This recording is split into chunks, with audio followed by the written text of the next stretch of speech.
Evan channel. Today we're out at the maintenance shop for the next part of this tour. You still look like you're upright, you're not too tired yet, you got a few steps in. But we want to share with how we take care of the cars out here at the maintenance shop. Right here in the office, let's check out the main shop. Let's go. Evan, we're out in the main part of the shop here, and I want to tell you a little bit of how we maintain the cars.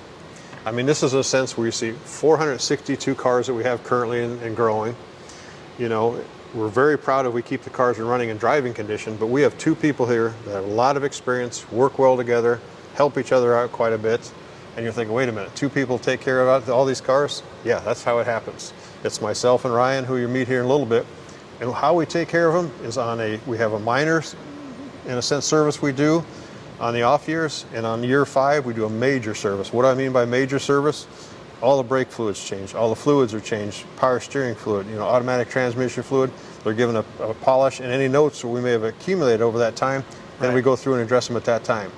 So yeah, it's a large undertaking in a sense. Collections, most of them don't even care for the cars, they're just there. Right. So like this 1970 GT500, we were talking about the 69 in an earlier episode. Right. This is one we just went out, did a video on, we went through it. Here's kind of the funny part of it, got to wash it up. Got a little rubber on the back of there from doing a test burnout, making sure the tires are on. But having the knowledge we have, and of course, you know, with Mark having owned it, we have a lot of the resources that we need. And he believes, hey, if you need to do it once, do it right. Don't do it a second time. Do it right the first time. Right, so it's kind of like bridge maintenance where there's just a constant flow of the cars coming in the shop, even whether it's, you know, a 50 or 60-year-old car or something brand new, they all get the same treatment? They all get the same treatment, and in a sense, we're constantly learning, we're constantly evolving. In this shop here, you can see the center of it's open. That's by design. We work with O'Reilly's, and a couple times out of the year, they'll hold technical training for technicians in the area. We get to be a part of that, which is fantastic. We've held detailing classes with Dr. Beasley's, with Auto Geek, with some of the main people that do it, with Rupes polishers. In a sense, we also get to learn, so we're very thankful of that. And say if we have a car club run or a kids run, we can also help with them. We've worked with the Boy Scouts on doing some of the merit badge things there, so we feel very fortunate to do.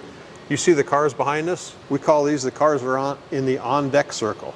In a sense, they rotate in and out, or maybe we brought them back here for a specific reason.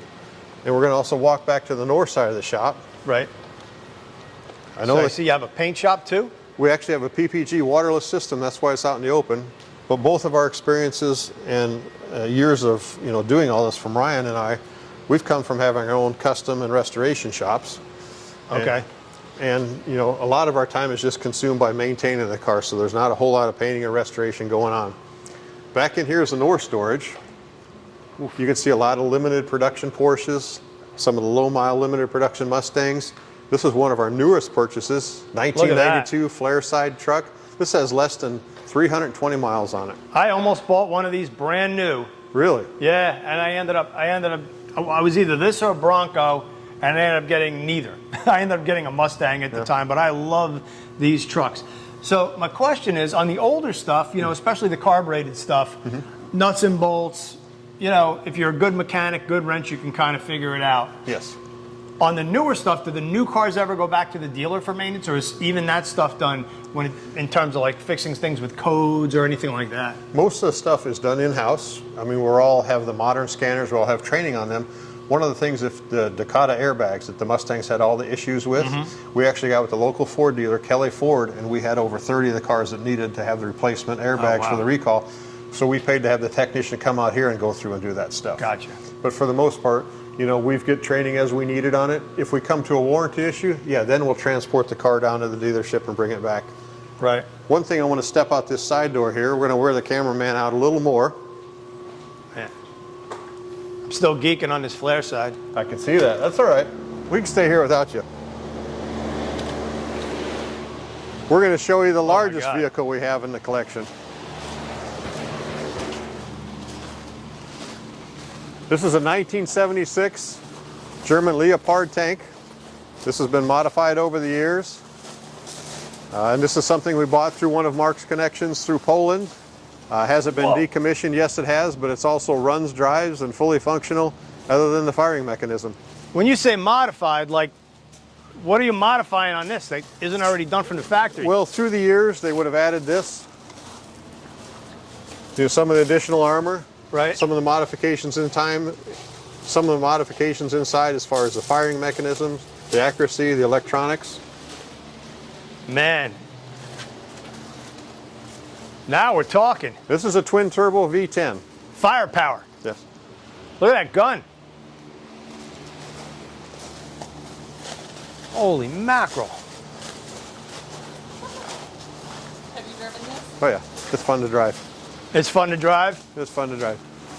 Shoot anything out of it? You could do a whole gender reveal with this. Oh my God, that you would think of that. Pink or blue shoot out the front. Look You at know, the that high was- port. That was one thing I didn't think of about this. Oh man, this is gnarly. I know Mark's digging this. What's the value of something like It's really hard to say. You know, it's probably in the mid 100s. that? Is it that much?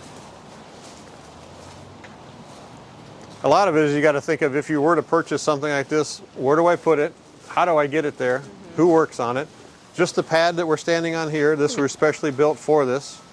12 inches thick, you know, double, in a sense, rebar and the whole thing there just to be able to park this on her. What? The big cables are actually for when you need to tow this tank or another tank. Well, if there's ever a hurricane coming, I know where to come. Because We're going to continue in. This is our north storage area. And you can see some of the low mile Mustangs that we have, you know, Corvettes, special edition Porsches. And this helps us out just with having more storage to the area. I see you got some of the 80s finest. You got a Cyclone and a Typhoon truck. Typhoon V6. truck. Take a look at the bottom of this Cyclone. This is a 91. This is one Mark actually drove about 50,000 miles, and then he had us do a frame-off restoration on it. Wow. So how many Cyclones have you seen with a frame-off restoration? Not many, if any. And then one of my favorites, the was it 09 KR, 08 KR? Yep. Silver and the blue. That's a good-looking car. We did a magazine cover at that we shot in Utah. Really? With that car, yeah. It was really, those were really fun. You know, one thing I do have to share with you is we talk about the maintenance of the cars. Not only do we have that, we've got the maintenance of the buildings. Now down here in Florida, what do we deal with? We deal with hurricanes, we deal with lizards. Up north, they deal with mice. You know, so once a month we have our insect control. We go around and spray for them. We have insect pads. Everything is the sense as you walk through up top where you see the HVACs, you see the dehumidifiers. We try to keep everything at 38% humidity and anywhere between 70 to 74 degrees in here. And of course, there's constant work with outside it. We don't have an off season as far as winter or snow time. You know, we have a full-time guy, Claire, that his job is just designated just to take care of the yard, the palm fronds, the trimming of everything. You imagine how much work 42 acres would generate. Yeah, and you got some interesting Fords in here. I see a 95 Cobra R, Yep. kind of in the wrapper. You've got another 350, and then you got some of my favorites up there. The Boss 302, you got two of them. A 12 and a 13. I love the gotta have it green. That's kind of on my I wish I had one list. And then you got another Mach 1 over here. Yep. And one thing we went away from was the standard car covers. These are just plastic, like shower cap covers. We buy this from Inland Tube. And what's nice about it is you can actually see the cars. It's a good point. It's all those little weird things that you kind of learn over time, right? When you're doing We this learn kind of over stuff. time. We learn over, obviously, by our experiences. We learn by talking with other collectors. The rare 2012 Laguna Seca. What's the story with the Porsche on the end here? It looks like an unprepped, like just as delivered to the dealer kind of car. Good point, and thanks for asking that question. And when we get new cars from the dealers, we ask them not to touch the cars. What I mean by that, when it comes off the transport, call us, and we'll take it from there. Not that there isn't good detailers or talented people, but most of the time they're not given the time to really detail and prep a car the way it should be. This car is going to be a video car, and what I mean by that is there's a company out there called Obsessed Garage is one of them we work with. We're going to have them come down and we're going to unwrap it. They're going to do a video and we'll join in on how we prep a new car, you know, how we polish a car. Do we ceramic coat it? Do we not ceramic coat it? So in a sense, and that's also one of the special edition colors on that. That's called the Python Green Chroma Flare. I was actually going to ask you that question. How do you decide whether you're going to go with ceramic coat, 3M wrap, Or, you know, what protection do you put on the cars? Right now, on something like this newer car, we're probably going to ceramic coat it. If we get some of the older cars, like say that GT500, we're probably just going to polish it up and put like a standard wax on it. Okay. The reason why we do this is we know what we got, we know what kind of thickness we got on that car where it's been restored. As far as gauging the thickness, just short of measuring it, and even then it's like, okay, how much clear is actually, how much color is actually, Right. where this we know what is on it. And we work with quite a few different companies. Dr. Beasley's we currently work with a lot, Auto Geek. You know, there's a lot of good companies out there. So you probably have experimented with many different brands of car care products. We did. I would like to introduce you to Ryan. He's the other technician in here, and I will have you talk a little bit about the 66 Corvette project he has. Yeah, because I'm seeing things up there, like that looks like a Ford GT kind of frame. That is actually the center turntable. We have the 1966 Ford GT. That's the body buck off it. Wow, So we're going to make some kind of a display out of that car. that's neat. Then we got the little Mustang. Evan, I would like to introduce you to Ryan. Hi, Ryan. How you doing? Great, how are you? Nice to meet you. I'm going to give you my mic and let him talk to you. That way I'll be able to hear you when you answer. Ryan is the other gentleman that takes care of the cars with us. We both have quite a few years of experience, both about 40 years of experience each. And I am just going to let Ryan talk about what we did just to prep this car so he could take it to a national NCRS show just recently in Virginia. It's a 66 Corvette, right? Yes, 66 with a 427 4-speed. It was a ex-race car, ran in the SCCA.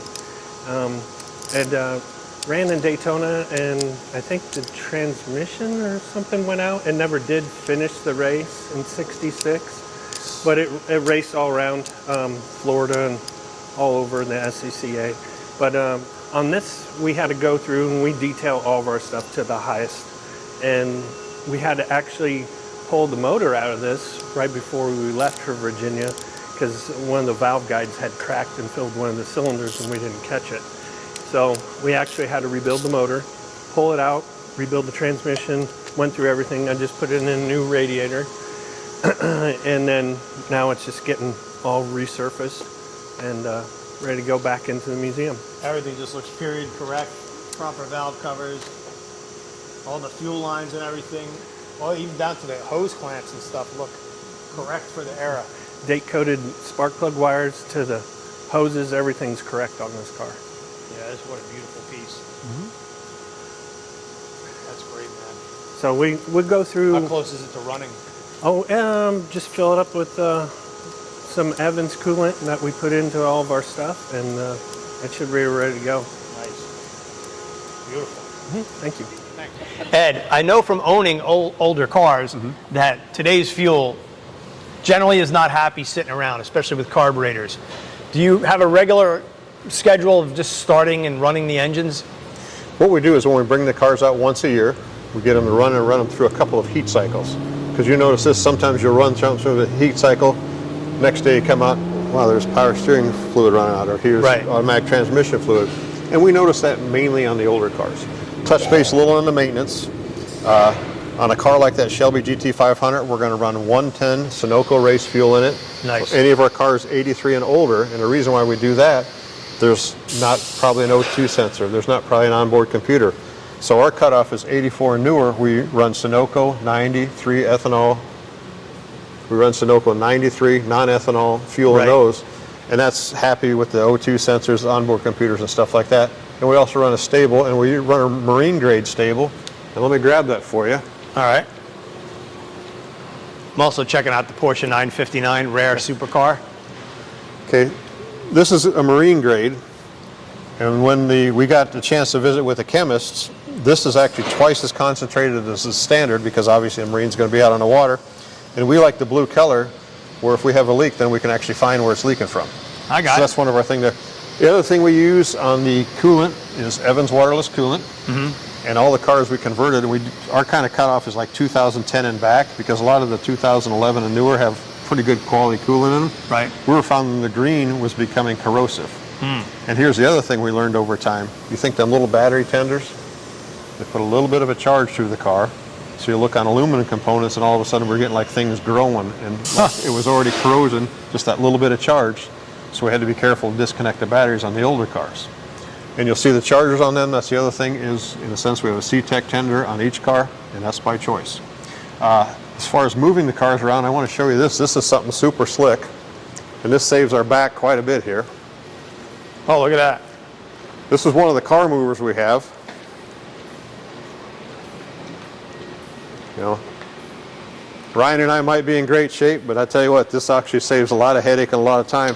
I mean, this particular one right here, if we want to move the car around,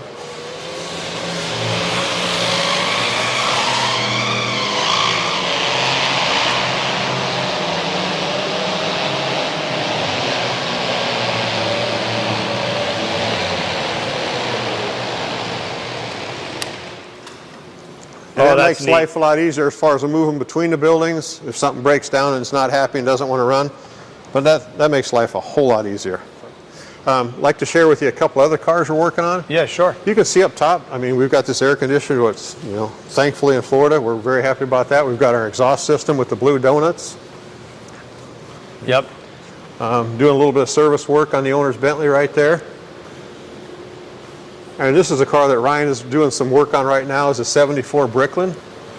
This is one that we bought, and it was, let me say, it was told to us that it was fully restored and ready to go, or once Ryan started working on it, that was not the case. So right now, he is doing a suspension detail and an engine detail on it.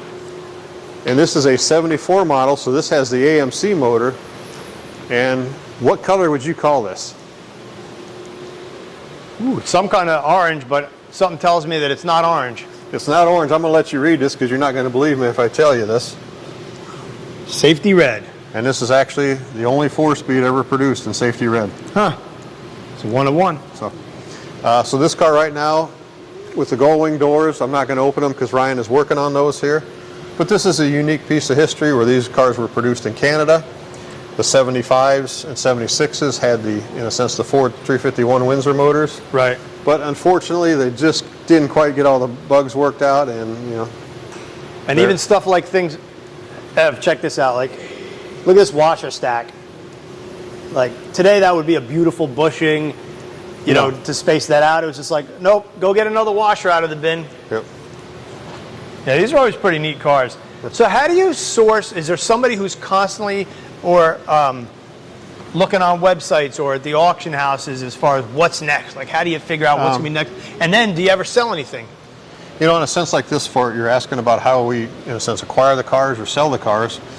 I mean, that starts with Mark, whatever cars he would like to have. Mm-hmm. You know, and he may be right now slowing down because, hey, we're running out of room. But a lot of it, we're looking at, you know, something that he really wants. And they don't come along as far as, right now we're looking for that midnight blue Ford GT. Right. But at the same time, we have people that watch for us at Sotheby's auction, at R&M, at Gooding, you know, Barrett Jackson. Hey, if this particular car shows up. But it basically comes down to him. Do we sell cars? Very rarely. We used to just give them away for auction cars, but unfortunately it became more of a headache than it was worth. It was easier to write the charities a check. Right. So if we get to where we're, like a couple years ago, we thinned the herd at Barrett Jackson, and a matter of fact, that Yanko Camaro, second highest price ever sold for a 68 Yanko Camaro at Barrett Jackson. We sold 14 cars there. And to give you an example, like the 86 Corvette we sold had like 10,000 miles on it because we had bought one with 100 miles on it. I got you. That car was actually donated to the Ukraine War Relief Fund, and I think it brought like $1.7 million. Wow. So I'm going to show you our wash bay area here. All right. You know, this is one, and here again, there's a lot of thought into the design of it. And what I mean by that, we've got a door is tall enough that we can back a reliable Passport or any of the transport companies right inside here. Hey, we get rain in Florida, it happens, so we can unload right in here. We've got our complete detail area with all this stuff in there. We've got modern stuff as far as pressure washers and stuff like that, and that's something that Obsessed Garage has helped us with, Dr. Beasley's and some other companies. You know, behind it here, one of the boss's favorite vehicles in a 2000 Chevy pickup, over 100,000 miles on it. Hey, if you take care of things, it'll last you a long time. What a great shop. What a great museum. As far as parts, you know, parts are getting harder and harder to find. Say you want an original fuel pump for a 69 Mustang. Right. You know, if we find like 6 of them on eBay or at a swap meet, we're probably going to buy all 6 because they're harder and harder to find. If you look up top, it's a little hard to see from down here, but that's all of our parts and our consumables up there. And to make it simple for us, you see the yellow, the blue, the red, the green. The different colors would try to have different types of cars in. Gotcha. So stuff like that. But Yeah, with such a variety of cars, you really got to be a sharp mechanic to be able to fix, whether it's a Chevy, a Ford, a Porsche. it's whatever we need to do at that time, and each car is going to have its own unique, personality in these older cars. Right. But no, it's a lot of time. It just comes down to hard work and want to. One thing I feel is very common with Ryan and I, we both have the desire to outlearn somebody and outwork somebody. It gets friendly competitive between the two of us. Right. Even down to the ice cream bars at break time. But I mean, I'm just saying it's something neat to be a part of, and we're constantly learning. I mean, I'm 58 years old and I've been in this since I was 14. I'm constantly learning. Do you have a favorite car? Right there. The Corvette? Yes, that particular one. My second one would probably be the 69 Yanko that's in Le Mans Blue, because Got it. I had a 69 out of high school. Does Mark have a favorite? The 66 Cobra. I can understand why. Yes. Okay, before we get out of here, we're going to ask a couple of questions of Dakota. Oh boy. So come on in the scene here. Okay, so we're going to pick on you for a minute. Of the cars you've seen in here and how we take care of things, throw 3 questions at me. Oh, wow. Okay. Dakota, welcome back to the maintenance shop. And I'm going to ask you and put you on the spot. Give me 3 questions about the maintenance shop. Okay. Well, I want to know who changes the air filters in this place. Well, that's actually a good question, because not only, like we talked about, we have car maintenance, but we have building maintenance. Once a month we go through, we inspect all the filters, all the traps, and you think these air conditioners are going to run a lot more than something up north. So yeah, about every quarter we're changing the air filters, and we're pouring down a detergent to, in a sense, clean out the drains. Okay. Okay. Second question would be, since this is kind of a private collection, how would one come check out the museum? Good question there. You can check out the website. We have events as far as fundraisers in the evening that you can buy tickets for through the charities. School tours, we love having those. We just ask the teachers to email Andrew, and his information's out there. And we can set those up with the teachers. Car clubs will come through and just basically look at the events and see what it is. So it's not like we're closed to the public, we're just not open where you can come in and buy a ticket. You just got to check the schedule. Right. Okay. What year is this, actually? This is a 1970 Shelby GT500. Okay. In 1969, they had over 800 of these cars left over that they had the re-VIN as 1970s. So the 2 touches they made on the exterior to make them different, they added the 2 hood stripes and they added the front chin spoiler. 2 things you didn't see is they made carburetor changes and distributor changes to make it, in a sense, qualify for the 1970 year. So this makes it a rare car in a sense where there was never any production in 1970, but it is a 1970 Shelby GT500 in Wimbledon white. Beautiful. Okay. Absolutely beautiful. Well, no, thank you for coming out to the maintenance shop today. Yeah. And here again, anyone wants to just check out the website, check out the YouTube channel, Instagram page, or Facebook page. Thanks for coming out. Thank you so much for having us. You We've bet. had a really good time.